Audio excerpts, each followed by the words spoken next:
हक खतीब, बजिंदर सिंह, भगनेश्वर थम, इस तरह के बहुत सारे लोग इसी तरीके वारदात के तहत अपने अपने मजहब को इस्तेमाल करते हुए लोगों को बेवकूफ बना रहे हैं। ਤੁਸੀਂ ਸਟੇਜ ਦੇ ਉੱਤੋਂ ਪੀਸੀ ਸਰਕਾਰ ਨੂੰ ਜਾਦੂ ਦਿਖਾਓ। ਮੈਂ ਤਾਂ ਦੇਖੋ ਜੀ ਮੈਂ ਤੁਹਾਨੂੰ ਨਹੀਂ ਕਹੂੰਗਾ ਉਹ ਬਾਈਬਲ ਦੇ ਨਾਮ ਉੱਤੇ ਕੂੜ ਪ੍ਰਚਾਰ ਮੈਂ ਕਹਿ ਰਿਹਾ ਕਿਹੜਾ ਕੂੜ ਪ੍ਰਚਾਰ ਕੀਤਾ ਜੀ ਜਿਹਦੇ ਚੋਂ ਮੜਾ ਜਿਹਾ ਹੱਥ ਹੈ ਮਾਰਦਾ ਜਨਤਾ ਮਦਦ धर्मों में बहुत से लोग गलत काम करते हुए आपको मिलेंगे। ऐसा कौन सा धर्म है जहां पर धार्मिक अगुओं ने गलतियां नहीं की हो? सब धर्मों में आपको मिलेंगे, लेकिन आपने कभी नहीं देखा होगा कि अगर किसी धर्म के खास व्यक्ति ने गलती की है तो उस धर्म पर अटैक किया जाए। आपने कभी नहीं देखा होगा, लेकिन क्रिश्चियनिटी में इस्लाम की आप सबके साथ हो। मेरा ईमान है आप सब ब्लेस हैं। और मैं आप लोगों से बात शेयर करना चाह रहा था। बहुत देर से मैं देख रहा था सोशल मीडिया पर बहुत ज़्यादा ये एक चीज़ वायरल हो रही थी और इस बात का रुकने का नाम ही ले रहे। और जितने न्यूज़ चैनल हैं बड़े खुश हुए होंगे जब ये अनाउंसमेंट हुआ है अदालत की तरफ से कि उनको सज़ा हुई है। लेकिन जो सज़ा बननी चाहिए उसके हिसाब से तो उनको बहुत ज़्यादा सज़ा दे दी गई है। और इस बात के हवाले से पास्टर डॉक्टर अंकुर यूसुफ ने भी बात की कि चलो एक इंसान से मिस्टेक होती है, लेकिन आप उसकी बिना पर एक रिलीजन को पॉइंट आउट करो, क्योंकि इतनी देर से आप लोगों को मौका नहीं मिल रहा था ना बात करने के लिए, तो आपको मौका मिल गया। अगर आप इस बात को देखकर ये बातें कर रहे हैं कि बाइबल, उसमें कहा गया कि बाइबल भी नहीं बचा सकी, ये एक शर्मनाक बात है जो करने से पहले आपको सोचनी चाहिए। अगर आपकी रिलीजन का कोई ऐसा बंदा हो और हम कहें कि आपकी पुस्तक नहीं बचा सकी, आपकी रिलीजियस किताब उसको बचा नहीं सकी, तो ये आपको भी सोचने की जरूरत है। आप जाएं अपने मज़ाहिब में भी देखिए कितने पखंड और कितनी झूठी चीजें चल रही हैं। चलो इंडिया में तो चल ही रहा था, पाकिस्तान में भी एक जो न्यूज़ जर्नलिस्ट है उसने भी बड़ा इसको प्रोमिनेंट करने की कोशिश की, जिसको भी शर्म आनी चाहिए ये काम करते हुए भी। और बाइबल में अभी मौजे नहीं हो रहे। बाइबल जब से दुनिया बनी तब से खुदावन जो है जीसस क्राइस्ट जो मौजे कर रहा है, खुदावन मौजे करता था और करता है और करता रहेगा। मैं तो बॉर्न क्रिश्चियन हूँ पाकिस्तान से। आप जो इंडिया के लोग हैं, पंजाब में जो इस वक्त माहौल खराब किया हुआ है, जो दूसरी रिलीजन के मज़ाहिब के लोगों ने, ये बिल्कुल टोटली गलत है।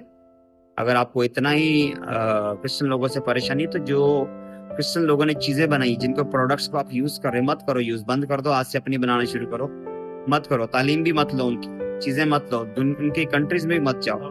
आप इंजॉय करो अपनी कंट्री में, अपने पंजाब में इंजॉय करो, मत जाने की जरूरत है। दूसरा, इसके अलावा एक और मसीही मूवमेंट के जो ब्रदर हैं, उन्होंने भी बड़े अच्छे से जवाब दिया कि पखंड नहीं हो रहा, आपके यहाँ पखंड हो रहा होगा, हमारे यहाँ सच्चाई से काम होता है। उन्होंने बड़े अच्छे से जवाब दिया इस बात का। और मुझे बड़ी खुशी हुई कि उन्होंने, पापा जी ने उनकी पोस्ट स्पेशली लगाई कि हर पास्टर को इस तरह के झूठे प्रोपेगेंडे के ऊपर बोलना चाहिए और इसी तरह जवाब देना चाहिए। फिर हम देखते हैं कि डॉक्टर जीसस जो एक हमारे क्रिश्चियन पॉडकास्ट है जिसमें बात की जा रही थी एक मुद्दे के हवाले से कि उन्होंने किसी एक पॉडकास्ट के हवाले से बताया कि वहां पर एक बात की जा रही है कि प्रसाद नहीं खाना चाहिए, जो भी आपको किसी जगह से मिलता है जो चर्च के हवाले से ना हो, वहां से मिले तो आपको नहीं खाना चाहिए, ये ऐसा है या वैसा है। तो बहुत ही खराब बात की इन्होंने। बाइबल बताती है, बाइबल के मुताबिक क्रिश्चियन लोग चलते हैं, उसमें कहा गया है कि आप उन जगहों के मुंह से नाम भी ना लो जो दूसरे मज़ाहिब की हैं। तो खाने की तो दूर की बात होगी मेरे भाई। आपको सोचना चाहिए बात करने से पहले कि आप जो डिस्क्रिमिनेशन को लेकर इतना चल रहे हैं।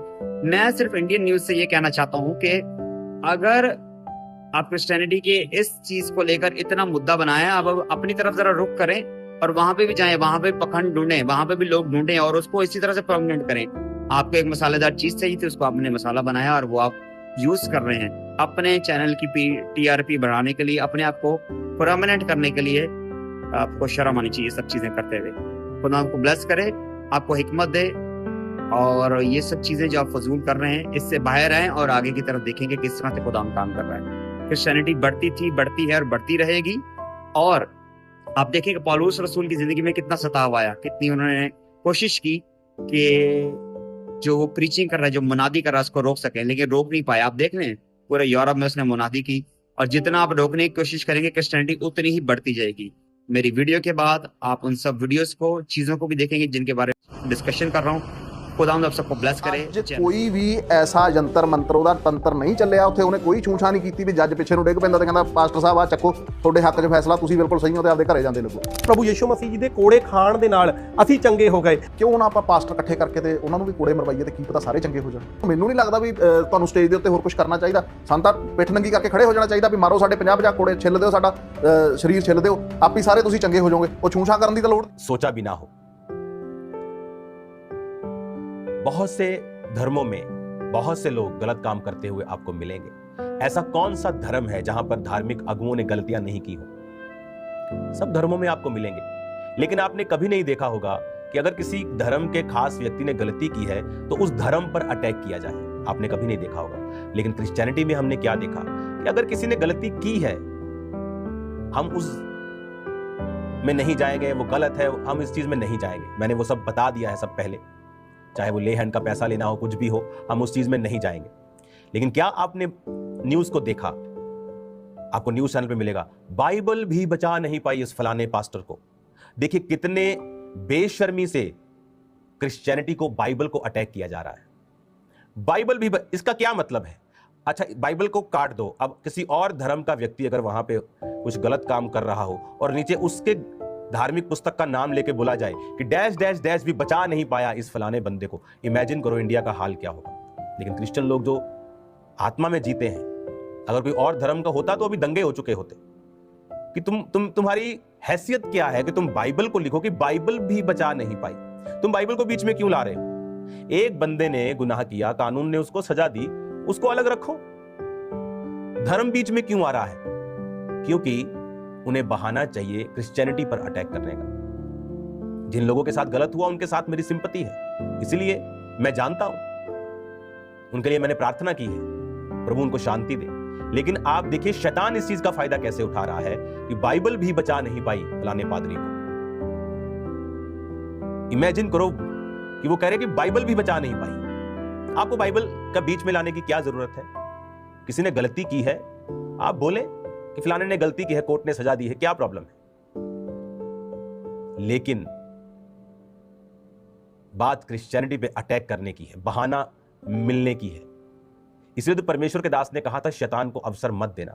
इसलिए तो मैं कहता हूं कि पवित्रताई को बना के रखे, नहीं तो क्या होगा, शैतान उस चीज का फायदा उठाएगा। दूसरों को इतनी प्रॉब्लम नहीं, उनके धर्म पर बातें नहीं उठाई जाती, उनके धर्म में दूसरों में ज्यादा लोग पकड़े जाते, रोज भरे पड़ा इंटरनेट पर। वो धर्म पे अटैक कोई नहीं करता, लेकिन क्रिश्चियनिटी पे अटैक क्यों? इसीलिए मैं कह रहा हूं आपको प्रेयर्स करनी है। चलो ये तो एक अलग विषय है, लेकिन एक और भी चीजें हैं जो क्रिश्चियनिटी के ऊपर अब करने की कोशिश की जा रही है। वो मैं बता नहीं सकता आपको, लेकिन आपको आत्मा में समझना है और उसके लिए प्रार्थना करनी है कि परमेश्वर हर तरह की शैतान की योजना को नाश करे और शैतान को शर्मिंदा करे। मेरे जीवन से, मेरे परिवार के जीवन से, खास तौर पर हमारा चर्च के लिए आपको खास तौर पे प्रार्थना करनी, मैं फिर आपको बोल रहा हूं। और आज वो समय है, प्रेरितों के काम में वो समय आया जब कलीसियाओं पर अटैक किए गए। उन्हें लगा कि अटैक किया, चर्च खत्म कर दी। नॉर्थ कोरिया के जैसा इस दुनिया में कोई खतरनाक देश नहीं है, वहां भी जीसस क्राइस्ट का प्रचार हो रहा है। आज एक परिवार था, उसने यीशु मसीह को ग्रहण कर लिया, तो वहां पर तो इतनी सख्ताई है कि सरकारी लोग घर आके पूछते हैं बच्चों से कि तुम्हारे पापा के पास कोई काले रंग की पुस्तक है? तुम्हारे पापा कुछ ऐसे कुछ करते हैं आत्मा में, ऐसे कुछ शरीर में कुछ ऐसा करते हैं, कोई प्रार्थना सी करते हैं? इस तरह से पैरवी करते हैं वो, इस तरह घर पे जाके पूछते हैं। और वहां भी लोग बचते हैं, जबकि वहां अगर बाइबल को आप मानते हो आपको मृत्यु दंड दिया जाता है। कई बार तो ये खबर आई कि बच्चों को बांध के रखना पड़ा, जब उन माता पिता को मालूम हो गया कि बच्चे बता देंगे, उनको बांध के कुर्सी से बांध के रखना पड़ा और समझाना पड़ा, बेटा हम यीशु मसीह को मानते हैं, बात बता मत देना। जब उसने कहा कि मैं बता दूंगी ऑफिसर को, तब भी लोग यीशु मसीह को वहां नहीं छोड़ते। तो ये लोग क्या सोचते हैं?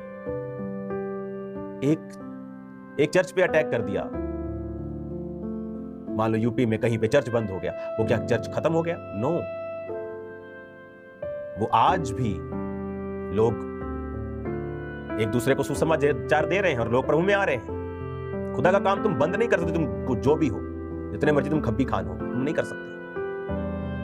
खुदा का काम बंद होने वाला नहीं। आपको प्रेयर्स करनी होगी, और जो आपने आज तक प्रेयर नहीं की, आपको वो प्रार्थनाएं करनी होगी। और ये बहुत इंपॉर्टेंट और सीरियस मैसेज मैं आपको दे रहा हूं, क्योंकि कुछ चीजें मैं आपको खुल के नहीं बता सकता, लेकिन मसला आम नहीं है, बात आम नहीं है मैं जो कर रहा हूं, ये बियॉन्ड हद क्रॉस कर चुकी है।